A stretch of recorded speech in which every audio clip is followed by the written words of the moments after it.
Good morning to you. What day are we on? Tuesday?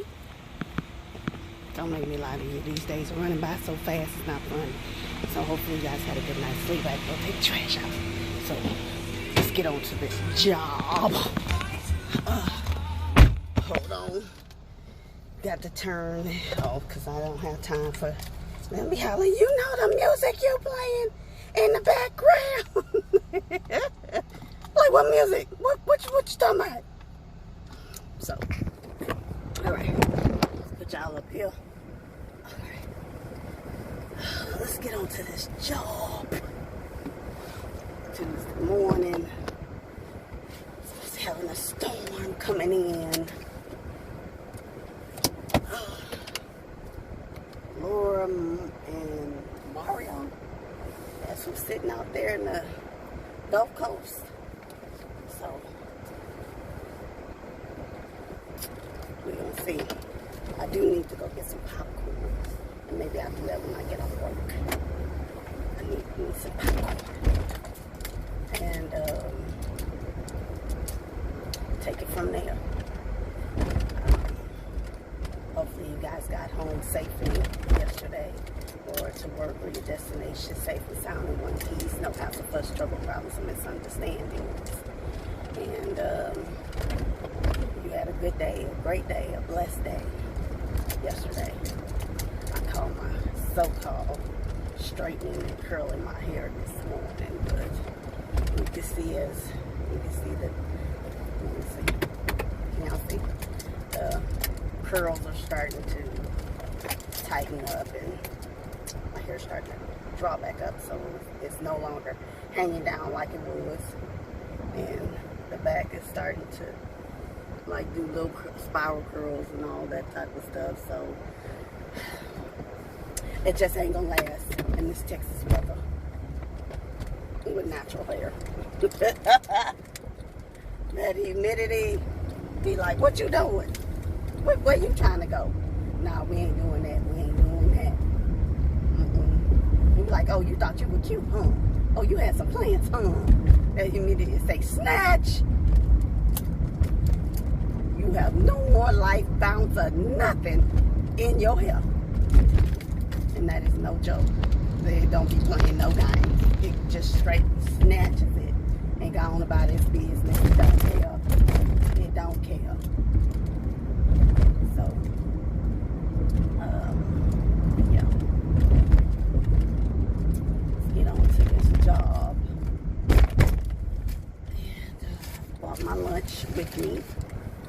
I had left half of a quesadilla, cheese quesadilla from Taco Cabana, leftover from yesterday from my dinner last night. So I'm bringing that to lunch today, along with the rest of the Pepsi I did not finish drinking. So I think I took like 2 or 3 sips out of the Pepsi, and I put everything in the refrigerator. That was it. I don't know. I have to, like, sometimes I'll catch myself, or lately sometimes I'll get full before I, after eating just something.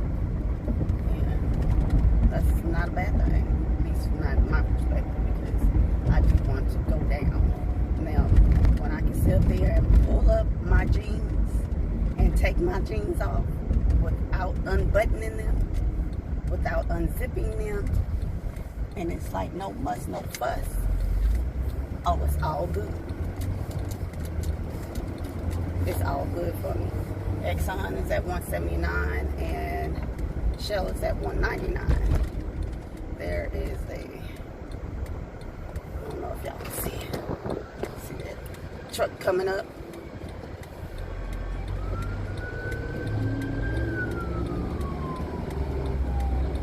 Okay, it turned. I didn't know exactly where the ambulance was going, and then you have the truck. I mean, the fire department's EMS was going in a totally different direction. So I take it they're not the same thing of where they're going. And I guess people got things to do this morning because they out here like being in the young young and restless, honey. They out here just, which I understand on some days. I can be in that moment, so you be like, I got things to do. Move it. That is no joke. So I ain't gonna necessarily get upset over that. And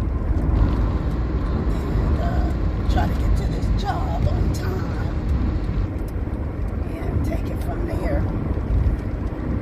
Sometimes you get behind certain people and they don't be going anywhere, and you just be like, at least if you're doing the speed limit, I'm not upset. I'm not upset at all. Because you're at least doing the speed limit.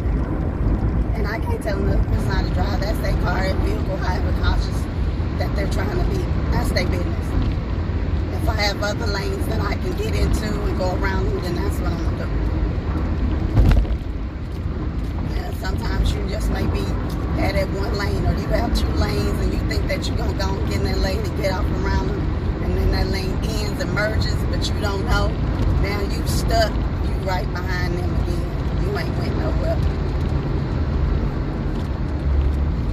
Just like this idiot who did that just got in front of me. Now he done sped off around me, came up, and he got all in front of me, driving fast, bat like a hat out of hell, and then didn't go nowhere. So I had to get over a lane to my left to come up around him, just so I could keep moving. And it must be the twilight zone today. I'm just saying, it's the twilight zone today. See if I can get on over where I need to get over. But yes, it's Tuesday. It's the twilight zone. I pray people don't cut up and act crazy to where you be like, is this for real? Seriously, no, is this for real? I got to be getting fun. Is this for real? It is what it is.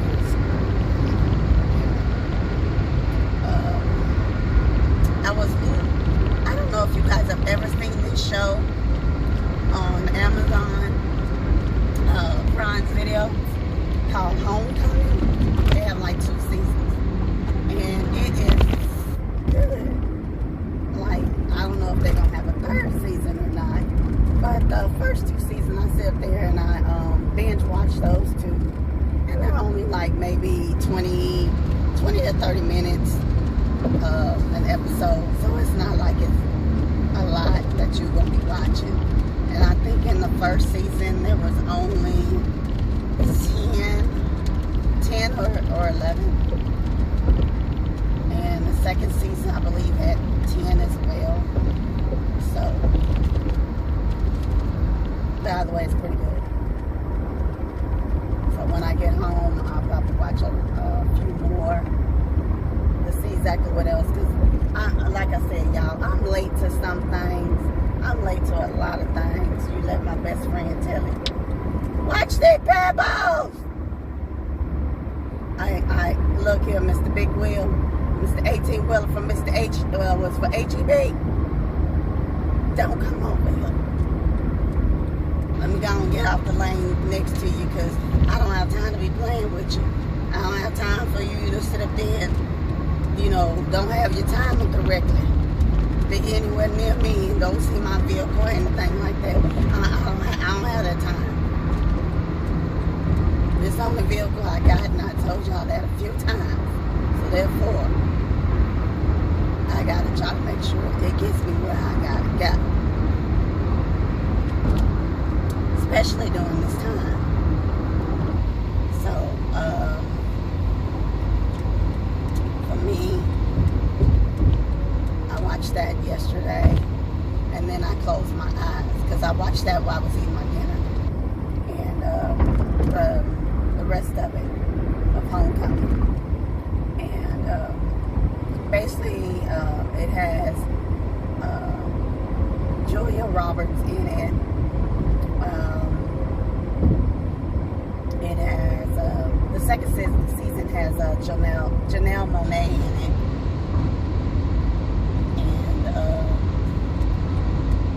The main character, Cruz, it's like this pharmaceutical company, or this company period, guy, a farmer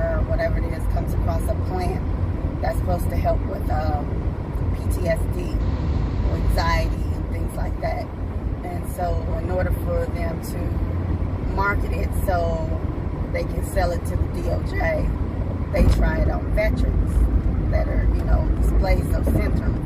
And instead of them calling it like a treatment, they ask them to volunteer, you know, to go do a program that's supposed to help acclimate them back into society. But they don't know that the drug that which is being given to them is in their food. So they have no idea that they're being tested on like that. And so they ingest the drug through the food. Because somehow they make it to where it's a liquid form and it's put into the food. So the food masks the flavor, the taste, and you don't taste the medicine at all, right? So it's supposed to help them with their PTSD, their anxiety, anger, frustration, anything that they're resembling, you know, to be hostile out there in the field, right? So, and then it's supposed to help make them forget, you know, the trauma in which they may have been affected by from being over there within a war, or seeing trauma of somebody, you know, dying, or something like that, right? Tragedy, something that, you know, is traumatic. And so it comes about, it's supposed to be a 6-week trial. And each week they have a certain dosage that they feed to them. And it got to be to where the guy was on the 6th week. And no, I'm talking the 5th week for cruise. And he didn't remember the guys that he was in the squad with that passed. Like one of them died because he ran over QID. I might be saying it wrong. It was basically a trigger bomb that was in the, on the road. And apparently the truck that guy that was in front of the truck that Cruz was in, ran over it and blew up the truck, and everybody in it died, right? So he forgot that the guy was dead. He forgot that the whole traumatic incident. And so Julia Roberts replaced the counselor, or, you know, the therapist, you know, called the company representative who she speaks with, and who's running the program and everything, while she's running that office, and informing them that, you know, hey, he's forgotten, you know, certain things, certain aspects in his life, and that's not a good thing. And the other guy on the phone that works for the company was like, no, that's a great thing. That's great. He doesn't remember anything. He says this is the best he's ever felt. This is great. And she was like, no, he doesn't remember just that. He doesn't remember certain other things and certain other people in his life. And she was like, this is not what, you know, we signed up for. This is not how this is supposed to be going. And he was like, well, this is great because he can still go back into I think he said the field, or go back overseas. And she's like, what? She had no idea that this program was set up basically not to be helping veterans go back and acclimate them into society, right? So they can be able to deal with life and everything and not deal with the tragedies, right? It was actually designed and set up so they can go back to war or wherever it is that they were stationed at. And she was like, she was baffled. Julia Roberts was just straight baffled because this is not what she signed up for. This is not what she thought that this was how this is supposed to be done. And she just flipped out. She was like, this ain't. She was just too, like, she herself together, and she tried to go on for the next week. When it came down to the 6th week, and I'm telling y'all a lot for this first season. I'm gonna stop because, you know, I think y'all need to see it, because the 6th week, oh, baby. She sit up there at the end of season 1, because I finished both seasons, right? The end of season 1, I'm just gonna tell her.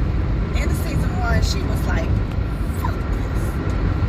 Sorry for using that language. But she did, she was basically like, she told Cruz, you wanna go have, you wanna go get something to eat with me in the cafeteria? And he was like, well, I've already just eaten, you know. And she was like, well, I'm hungry. And so he walked with her, and he was like, when they get there, the cafeteria is empty. So she's like, okay, well, he was like, well, I guess we missed it. She was like, well, hold on. So she goes in the kitchen. She goes get the 6-week batch of food, right? She puts a full loaded plate for him and her, honey, knowing that this drug is in the food. And they sit there and eat.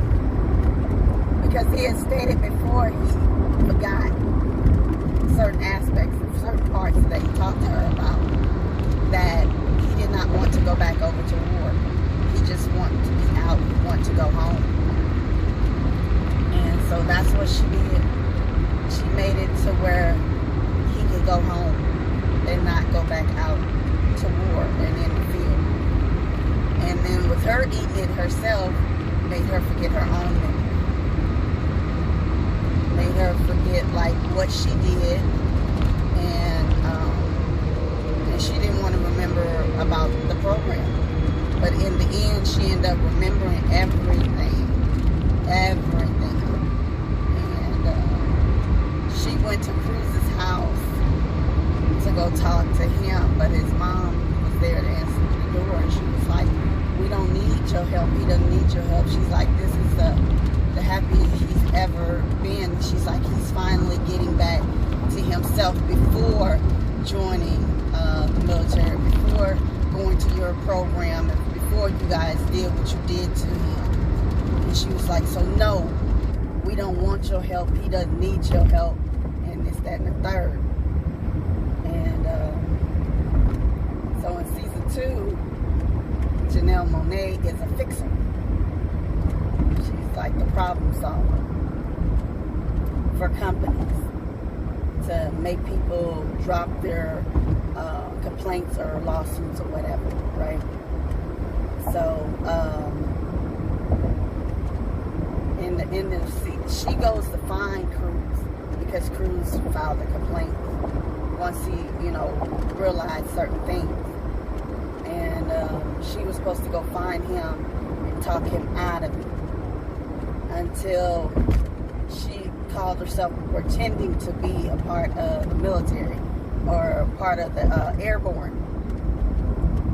And she had a fake little tattoo on her arm and all that, right? And when he asked about one of the guys that was in her units, her squad, that was supposed to be a sniper, like, what's the farthest that he ever shot? And she was like, yeah, 1100 millimeters. And he was like, huh? And he didn't say anything. And so he thought about it when he got in his vehicle, because he was like, well, maybe she just made a mistake. He said until he sat there and he watched her go from the diner from across the street to the hotel when she told him that she got there on a bus. But he watched her go over to the hotel and get a room. And she was like, well, I was drunk, I went and got a room. He said, okay, I can believe that. He said, but then I saw you a few minutes later come out of the room and get in your vehicle. No, he said you went and got something out of your vehicle. And no, he said he went and saw her get in her vehicle, so he followed her. And he followed her to the grocery store. And he watched her walk around and saw her get a, you know, the milling. And the milling is what she was trying to practice on in order to try to basically inject trying to figure out a way of how she can quickly inject the drug back into him to make him forget, right? And then I sat there when I was thinking about, okay, let me just go home. She just likes to get fruit in the middle of the night. And he said, well, he was about to go home until he realized she came out of her room again. And this time, she got in a vehicle and he followed her. And by following her, he sat up there and she went all the way back to his cabin. Now, if you just got in town, how you know what he's saying? So that was strange to him. And so she was like, well, I was coming out there to apologize. He said, you know, at first I would believe that. He said, I really would, believe that. He said, but then it just kept dawning on me that you know, how you stated how the sniper of your unit and the farthest. He said, you know, they go by yards, not millimeters. And she was like, oh, well, yeah, I made a mistake. It was just an honest mistake. And he was like, you know, he said he remembered back to his basic training when he had to, for specialty for his unit, of how, you know, the trainer was so nice to him. And, you know, and then next you know, he was like in a room for like 3 days with somebody that he didn't know. And the guy was like, you know, very aggressive, and he didn't know what was going on, this, that, and the third. But long story short, he looked at her, was like, that's what you remind me of, somebody who, like, we doing a training. And he was like, so what do you want? So she gets scared, she gets paranoid, and she pulls the needle out trying to stab him. But while she pulls it out, her keys drop, which makes him notice that something is wrong. And he looks back up to catch her hand in time. And so while he's catching her hand in time, and he blocks her hand, and her hand goes down into her arm, and he presses on top of it, like why? Because he's blocking her hand going down like this, and she injects herself, so makes her lose her memory. And then I'll explain the rest when I get off work. I can't do it all right now. It's a lot of stuff. Thank y'all for driving in with me this morning. Come on here, you're gonna have to go on with me downstairs.